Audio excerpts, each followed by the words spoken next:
বিরামহীনভাবে vote চাইছেন সমর্থকরা। নির্বাচনের প্রচার কাজ আমরা মাইক দিয়ে করতেছি, মোটামুটি ইনশাল্লাহ আমরা ভালোভাবে চলতেছি। হঠাৎ চাহিদা বাড়ায় সবাইকে সন্তুষ্ট করতে গিয়ে হিমশিম খেলেও আয় বেড়ে যাওয়ায় খুশি ব্যবসায়ীরা। 24 ঘন্টা কাজ করে যাচ্ছি এই নির্বাচনকে কেন্দ্র করে।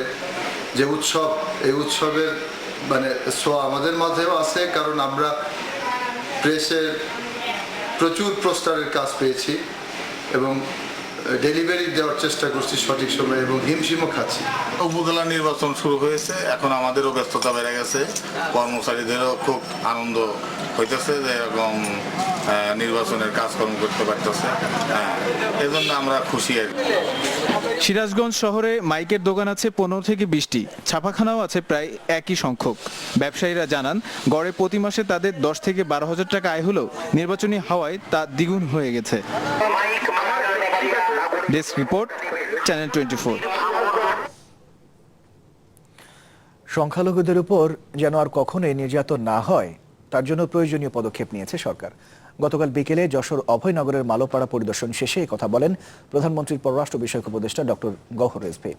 এ সময় ডক্টর গওহর রিজভী আসন্ন উপজেলা নির্বাচনকে ঘিরে সংখ্যালঘুরা কোনো ধরনের সহিংসতার শিকার হবে না বলে আশ্বস্ত করেন। নির্বাচনের সময় মালোপাড়া সংখ্যালঘুদের উপর হওয়া নির্যাতনের বিষয়ে ডক্টর রিজভী আরও বলেন, নিজেদের স্বার্থ হাসিলেই পরিকল্পিত এই নির্যাতন চালিয়েছে একটি মহল।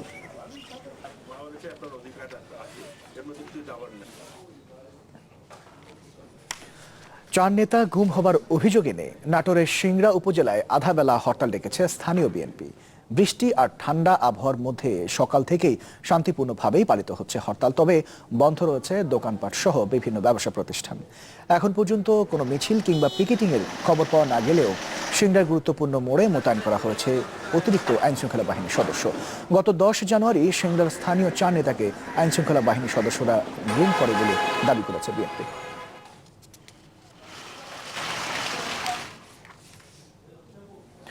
চট্টগ্রামে র্যাব পরিচয়ে অপহরণের 5 দিন পরও খোঁজ মেলেনি স্বর্ণ ব্যবসায়ী মৃদুল চৌধুরীর।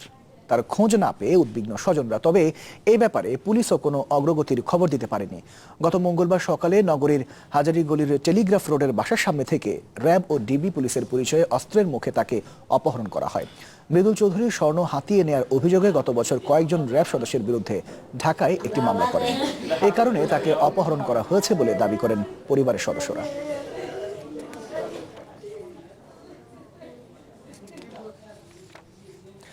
একসময় ঋণ দেওয়ার জন্য মোস্তফা গ্রুপের পেছনে হন্যে হয়ে ঘুরেছেন ব্যাংকাররা, আর এখন সেই টাকা আদায়ে গলদঘর্ম অবস্থা তাদের। চট্টগ্রামের খাতুনগঞ্জের ঐতিহ্যবাহী এই গ্রুপের কাছ থেকে 32টি ব্যাংক ও 9টি আর্থিক প্রতিষ্ঠানের মোট পাওনা দাঁড়িয়েছে 1700 কোটি টাকারও বেশি, যার বেশিরভাগই পরিণত হয়েছে খেলাপিতে। পঞ্চম পর্বে এই চিত্রই তুলে ধরেছেন মজুমদার বাবু, ছবি তুলেছেন জাহাঙ্গীর আলম রতন। দেশের ভোগ্যপণ্য বাণিজ্যের প্রাণকেন্দ্র খাতুনগঞ্জে একসময় অন্যতম শীর্ষ ব্যবসায়ী প্রতিষ্ঠান ছিল মুস্তাফা গ্রুপ। মাত্র 5 বছর আগেও গ্রুপটিকে ভোজ্য তেল আমদানির একটি এলসি খুলে দেওয়ার জন্য রীতিমতো প্রতিযোগিতা চলত চট্টগ্রামের ব্যাংকারদের মধ্যে। এ পর্যন্ত 32টি ব্যাংক ঋণ দিয়েছে মুস্তাফা গ্রুপকে। বর্তমানে 6টি ব্যাংকের পাওনা দাঁড়িয়েছে প্রায় 700 কোটি টাকা। এর মধ্যে ইসলামী ব্যাংক 135 কোটি, পূবালী 115 কোটি, কৃষি ব্যাংক 109 কোটি, ন্যাশনাল ব্যাংক 108 কোটি, ঢাকা ব্যাংক 104 কোটি এবং সোশ্যাল ইসলামী ব্যাংক 102 কোটি টাকা পাওনা রয়েছে। 50 থেকে 100 কোটি টাকার মধ্যে পাওনা রয়েছে 7টি ব্যাংকের। এবি ব্যাংক 85 কোটি, সাউথ ইস্ট 81 কোটি, বিডিবিএল 86 কোটি, অগ্রণী ব্যাংক 70 কোটি, ট্রাস্ট ব্যাংক 62 কোটি, মার্কেন্টাইল ব্যাংক 55 কোটি এবং ইস্টার্ন ব্যাংক 54 কোটি টাকারও বেশি পাওনা রয়েছে। ব্যাংক ছাড়াও 9টি আর্থিক প্রতিষ্ঠান প্রায় 60 কোটি টাকা গ্রুপটির কাছে পাওনা। এই শত শত কোটি টাকার অধিকাংশই দেওয়া হয়েছে ভোজ্য তেল আমদানির জন্য। এটি গ্রুপটির অয়েল ট্যাঙ্কার প্রকল্প।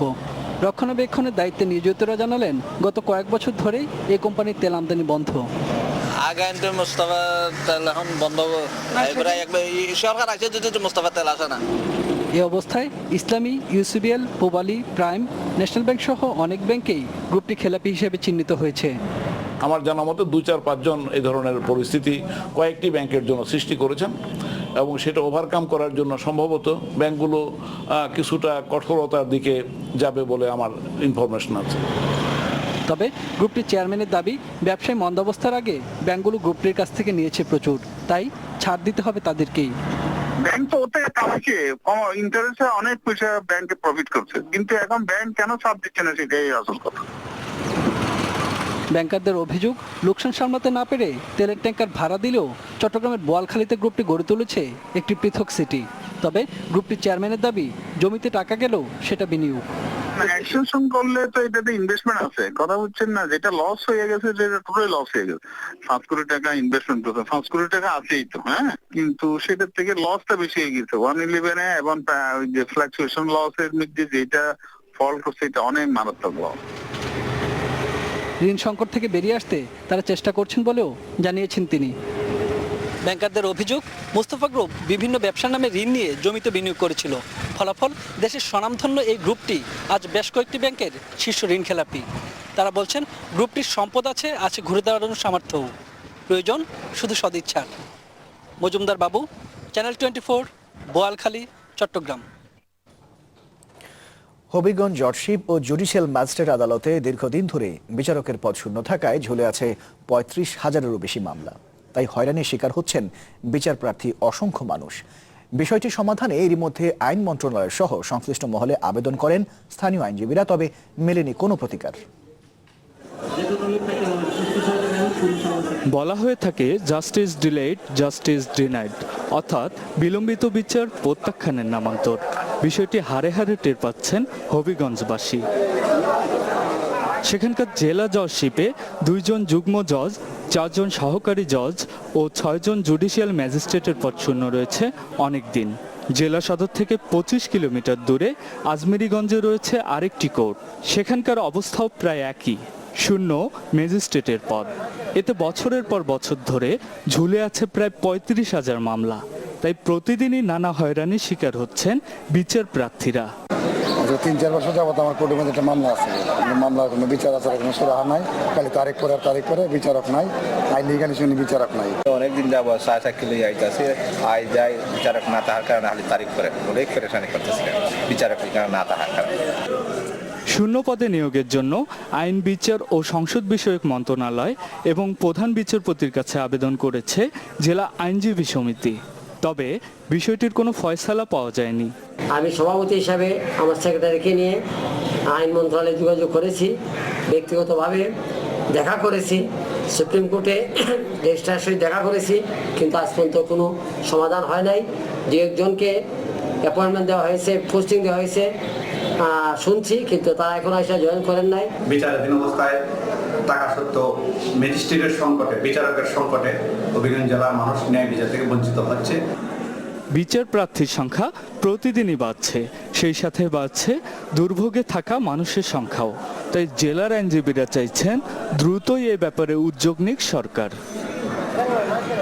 Desk report, channel 24। শিশু গৃহপরিচারিকাকে শারীরিক নির্যাতন করার অভিযোগে গতকাল চুয়াডাঙ্গা থেকে এক দম্পতিকে আটক করেছে পুলিশ। আসমা নামের 8 বছর বয়সে চুয়াডাঙ্গার ওই গৃহপরিচারিকা রাজধানীর ধানমন্ডিতে ডাক্তার জান্নাতুল বাকিয়া রত্না ও প্রকৌশলী রেজাউল করিম দম্পতির বাসায় কাজ করত। ভাত চুরি করে খাওয়ার অপবাদে তাকে গরম তাওয়া দিয়ে ছ্যাঁকা দেয় রত্না। এতে প্রচণ্ড অসুস্থ হয়ে পড়লে গত মঙ্গলবার আসমাকে চুয়াডাঙ্গার তার বাবা মার কাছে রেখে পালিয়ে যাওয়ার চেষ্টা করে এই দম্পতি। এ সময় বাস থেকে আটক করা হয় তাদের। চুয়াডাঙ্গা হাসপাতালে চিকিৎসাধীন আছে আসমা।